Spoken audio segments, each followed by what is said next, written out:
Hi, my name's Jasmine, but my friends call me Jazz, like the music. Unlike jazz music, though, pretentious people don't even pretend to like me.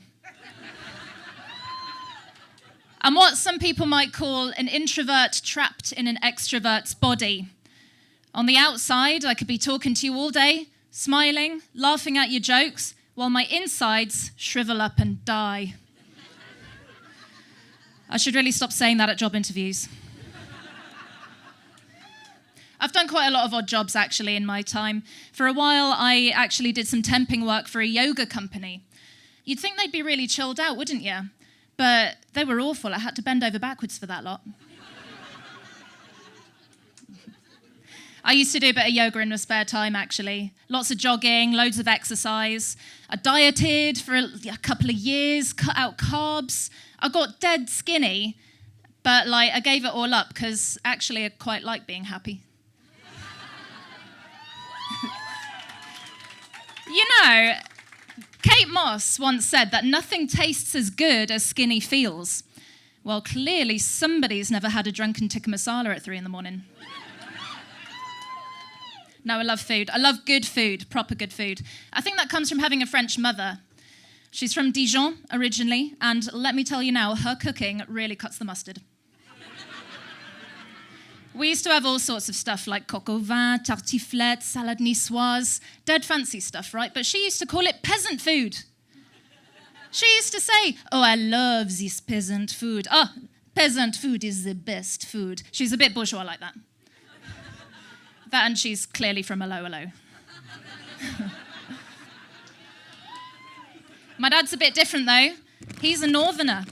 His favourite food is spuds. Yeah. My sister and I, though, we were obsessed with pasta. And I think my northern dad slightly disapproved of that. He used to go, "Pasta? I never knew pasta till I were already a man." It's quite interesting having such different parents, though, especially growing up. When I was a child, if I'd come home from a really hard day in school, my dad's response was normally something like, well, life is hard. Get used to it. My mum, on the other hand, well, she'd give me a nice big hug and a comforting glass of wine. Guess who my favourite parent is? No, they have some political differences as well, actually. Take Labour, for example, because Northerners generally vote for it. The French generally avoid doing it. I'm kidding, Mum. No, they do have some similarities, though. They're both Catholic. Being a Northerner and a French woman, naturally, they both think Londoners are twats. And they both claim cultural ownership of some of the same foods, which is a bit weird. What my mum might call poutine, my dad calls chips and gravy. Pâté, spam. Purée de pommes de terre avec saucisson, bangers and mash. I'm talking about food again, aren't I? I think that's got to be one of my favourite things to talk about, you know, one of my favourite topics in life.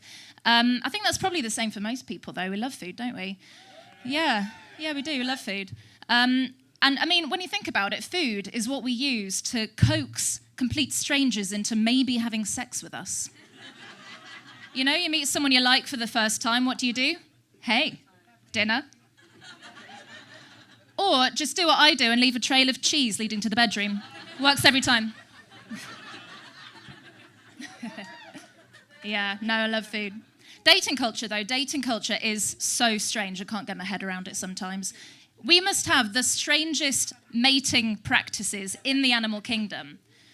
Here we have a young female. She has accepted the male's display of topless profile pics and eggplant emojis.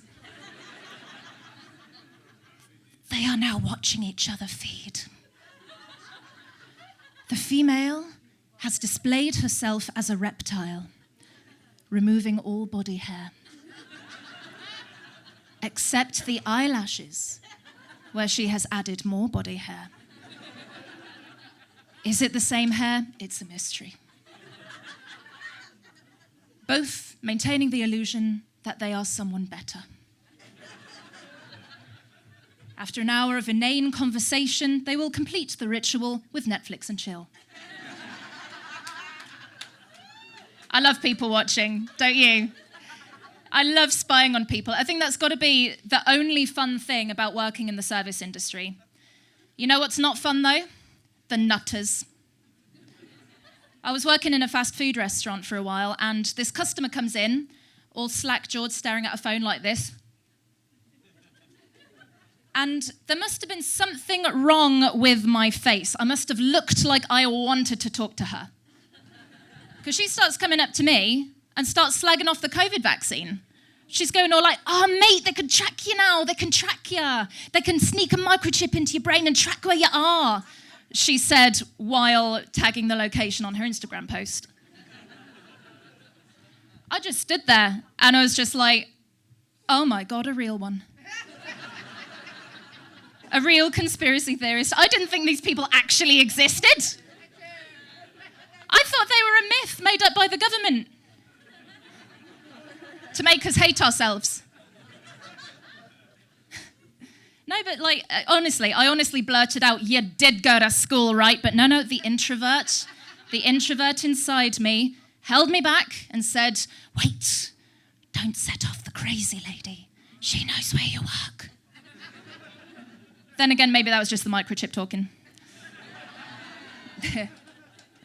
No, but she kept going on. She wouldn't stop. She was like, oh, you'd be mad to get the vaccine, mad. You just don't know what's in it.